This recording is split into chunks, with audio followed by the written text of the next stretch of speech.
자, 그러면 그 이야기를 지금부터 한번 해보겠습니다. 지금 많은 시나리오들이 있는데요. 이 슬라이드 왼쪽에 보시는 것은 미네소타 대학에서 내놓은 3가지 시나리오입니다. 첫 번째 시나리오는 우리가 알고 있는 이 피크, 정점에 도달해서 이제는 밑으로 내려가는 것이 끝이 아니고 또 다른 피크가 온다는 것이에요. 그래서 정점과 바닥을 계속 치면서 갈 것이다. 향후 한 1, 2년 동안 이렇게 될 것이다. 되게 우울한 이야기죠. 두 번째 시나리오는 이번 가을에 더 큰 것이 밀려온다는 거예요. 그러면 어떻게 될까요? 뭐 정말 끔찍한 이야기죠. 정말 최악의 시나리오입니다. 세 번째 시나리오는 이번이 정점이고 서서히 줄어지는데 그래도 완전히 사라지는 것은 아니고 우리가 경험하는 이태원 감염 같은 것들이 간혹씩 나타나지만 어느 정도 우리가 통제 가능하다는 것이죠. 가장 바람직한 건 세 번째 시나리오지만 사업을 하시는 여러분들, 경영을 하시는 여러분들은 두 번째 시나리오 최악을 대비를 해야 되는 것이죠. IMF가 최근에 발표한 세계 경제 전망을 봤을 때 2020년 숫자를 보십시오, 여러분. 4월에 IMF가 추정한 것은 전 세계 경제가 2020년 마이너스 3% 성장할 거라 그랬어요. 그러니까 전 세계 파이가 3% 줄어드는 겁니다. 그리고 내년에는 회복할 거라고 봤어요. 왜냐하면 바닥이 깊기 때문에 치고 올라온다고 생각을 했는데 그리고 금년 2020년 같은 경우에 선진국이 훨씬 더 개도국보다 심각하게 위축될 거라고 보는 것이죠. 자, 그런데 이건 4월에 나온 추정이에요. 5월 추정은 아마 조만간 나올 텐데 이것보다 더 악화될 겁니다. 따라서 이 둘은 연관되어 있다는 것이죠.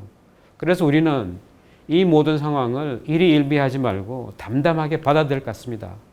그런데 여기서 중요한 상황이 있어요. 대한민국을 이끄는 주도적인 산업은 제조업입니다. 반도체, 자동차, 선박, IT 같은 것들이 대한민국의 세계적인 수출 상품이고요. 한국이 독일, 일본, 미국, 중국과 더불어 세계 5대 제조업 국가인데 문제는 두 가지죠. 전 세계 경제가 호황일 때, 수요가 많을 때, 그리고 자유무역주의가 전 세계 정책의 기본이 될 때 이것은 우리한테 순풍이에요. 그런데 위기가 닥친다는 것은 역풍이 몰아닥친다는 거잖아요. 이번 코로나19 같은 위기가 몰아닥치면 우리처럼 무역 의존도가 거의 한 70% 이상이 넘고 또 전 세계 많은 제조업 국가 가운데 제조업의 비중이 GDP에 비해서 많은 나라, 왼쪽 그림 가운데 가장 위에 있는 것이 대한민국인데 위기 때 취약하다는 것이죠. 그러니까 상황이 바뀌면은 엄청난 호재인데 위기 때는 취약한, 어떻게 보면 극과 극 오가는 이런 경제 구조를 가지고 97년 외환위기를 맞이했고요. 2008년 미국발 경제 위기를 맞이했는데 그때마다 우리는 슬기롭게 극복을 했어요. 왜냐하면 그 비결은 우리가 많은 개혁 조치를 한 것도 있지만 근본적으로 수출이 다시 살아났기 때문입니다. 그런데 이번 코로나19는 수출이 다시 살아나기가 쉽지 않을 거라는 거죠. 그럼 우리는 어떻게 해야 되죠? 수출이 다시 예전처럼 살아나기가 쉽지 않은 그런 상황. 그럼 여기에만 모든 것을 걸고 있다? 모든 정책이 여기만 연관된다?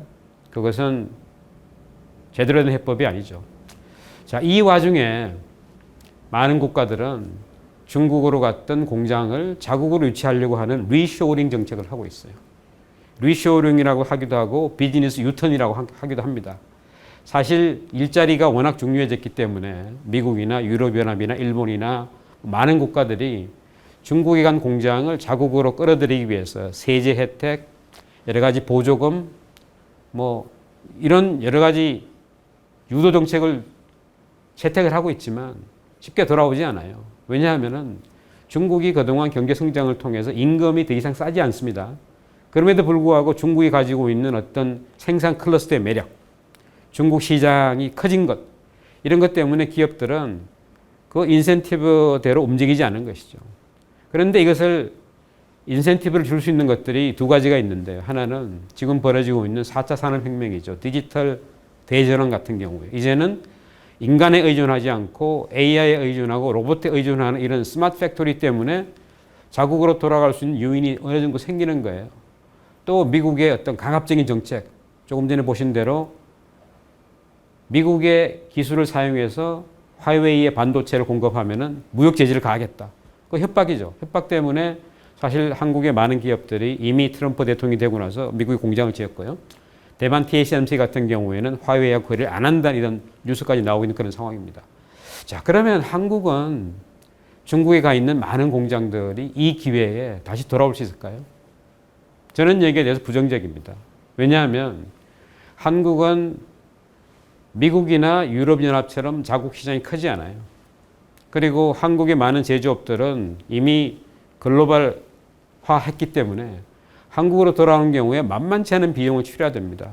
정부에서 엄청난 세제 혜택과 인센티브를 준다 하더라도 한국에서 공장을 다시 돌리기 시작하는 순간 한국의 노사 문화에 적응해야 되고요. 그리고 로봇을 설치하려면 아마 노조하고 협력을 해야 될 것이고요. 이런 눈에 보이는 보이지 않는 정치 비용을 감당해야 되기 때문에 저는 리쇼어링, 유턴을 통해서 뭔가 상황을 돌파해 보겠다. 저는 이것은 바람직하지 않은 그리고 실현 가능하지 않은 정책이라고 봅니다. 그러면 어떻게 해야 될까요? 상황이 바뀌었죠. 코로나 와중에 여러분 가장 익숙하게 들은 단어가 뭐죠? 사회적 거리두기, 소셜 디스턴싱 이런 거잖아요. 이건 지금 미국 브루클린의 사람들이 이제 봄볕을 쬐는 그런 상황인데 여러분 보십시오. 사람들이 어울리지 않잖아요. 큰 원을 그려놓고 거기에만 있습니다. 원과 원 사이에는 2m 거리가 있어요. 이게 새로운 사회적인 거리두기죠. 그럼 경제도 여기에 따라서 바뀌어야 되는 거예요. 제가 한 2가지 정도 데이터를 보여드리겠습니다. 지금 저도 이제 강의를 온라인 그리고 실시간 강의를 하는데 거기 많은 앱들이 있습니다. 저는 웹엑스를 사용하는데 줌이라는 이제 새로운 신데렐라가 있죠. 이 줌은 어떻게 보면은 이제 중국 출신의 기업가가 실리콘밸리에 와서 스타트업을 해서 키워낸 거예요. 지난 수년 동안 아주 그냥 유명무실했습니다. 근데 몇 달 사이에 신데렐라가 됐어요. 그래서 줌을 사용하는 사람들이 급속하게 늘어났기 때문에 편리성 때문에 줌의 시장 가치가 이번 코로나19 때문에 하늘을 날지 못하는 항공사, 전 세계 메이저 항공사 7개 합친 것보다 시장 가치가 높은 거예요. 거기는 우리가 알고 있는 델타, 유나이티드, 루프탄자, 아메리칸 에어라인, KLM 에어프랑스, 사우스웨스트 7개 여러분이 뭐 우리 대한민국 국적이 빼고 탈 수 있는 전 세계 7개 메이저 항공사의 시총보다 높다는 것. 이것은 어떻게 보면은 사회적 거리두기, 비대면 경제가 만들어낸 우리가 이야기하는 언택 이코노미가 만들어낸 상황이죠. 한국도 마찬가지예요. 네이버를 통해서 지금 엄청나게 많은 것들이 벌어지잖아요. 그죠? 요즘 뭐 시중에 돌아 우스갯소리 하나가 50대 이 아저씨 아줌마들이 네이버 통해서 쇼핑한다 이런 건데 네이버 시장 가치가 5월 18일 기준으로 봤을 때 우리의 3대 통신사의 시장 가치보다 높은 거예요. 합친 것보다. 이게 새로운 상황입니다. 이게 뉴 노멀이거든요. 그러면 여기에 걸맞는 경제 활동과 어떤 경영 전략이 나와야 되는 것이죠. 한국은 이 상황에서 지금까지 전 세계를 추격만 하던 한국이 이제는 몇몇 분야에서 세계를 선도하는 정말 멋진 나라가 떠올랐습니다. 그죠? 지구상에서 일찍이 보지 못했던 이제는 드라이브인 극장, 시어터가 아니고 드라이브스루 검사를 가장 먼저 만들었어요. 어떻게 보면 한국 사회 역동성이 만들어낸 것이죠. 한국은 굉장히 이 역동적이잖아요. 짜파구리를 만들어냅니다. 그러니까 2개가 있으면 뭔가 새로운 걸 만드는 이런 문화죠. 동시에 지구상에서 가장 먼저 프로야구를 시작을 했죠. 근데 프로야구 시구 장면을 보십시오. 언택 이코노미를 나타내는 것처럼 시구에 등장할 수 있는 어린아이가 야구 공간에 들어가서 서로 접촉을 하지 않는 이런 시구 장면을 보여주는 것이죠. 이게 우리가 가지고 있는 뭔가 적응성이고 한국이 선도할 수 있는 그런 분야인데 그럼 어떻게 해야 될까요? 정답은 이미 오래전에 나와 있습니다. 한국이 전 세계 시장 상황에 따라서 부침을 거듭하는 풍향의 방향에 따라서 올라갔다 내려갔다는 제조업 일변도 경제의 체질을 바꿔야 됩니다. 서비스에 활력을 올려야 되고요. 서비스 가운데 우리가 전 세계 시장으로 갖고 있는 것이 한류, 그리고 의료 분야, 뭐 성형 이런 것들이죠. 이미 이전에 있었던 거죠. 그런데 여기에 디지털이라는 스토리를 입히면은 이제는 전 세계가 한국에 열광할 수 있는 그런 준비가 됐죠. 그런데 이것을 극복하려면은 결국은 정치가 문제입니다. 이번 코로나19 와중에 많은 분들이 원격 진료, 원격 의료 이런 말들 들어보셨을 거예요. 그죠? 병원이 코로나19를 감당하기 바쁘니까 정상적인 사람도 나 병원에 가봐야 되는데 어떡하지? 갈 수가 없어요. 두려우니까. 그래서 통신시설을 이용해서 디지털을 이용해서 진단을 하고 처방하는 그런데 이것이 사실은 더 확대될 수 있죠.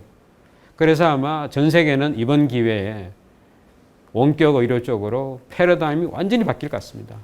그런데 대한민국에서는 이 원격 의료라는 것을 이걸 할까 말까 하는 것이 아직도 논란이죠. 왜냐하면은 의사들의 병원들의 이익을 대변하는 단체에서는 원격 진료라는 것이 우리의 밥그릇을 빼앗는다고 이미 오래전부터 지적을 해왔고요.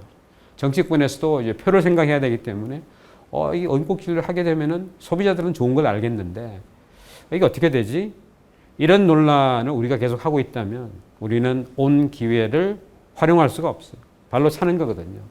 그래서 우리가 이런 상황을 더 큰 비전을 설정을 하고 그리고 대한민국이 잘하는 적극적인 소통을 통해서 상생할 수 있는 길을 찾아내면은 한국 경제는 코로나19가 위기인 동시에 어떻게 보면은 아무도 가지 않는 길을 우리가 먼저 열 수 있는 기회일 수 있다.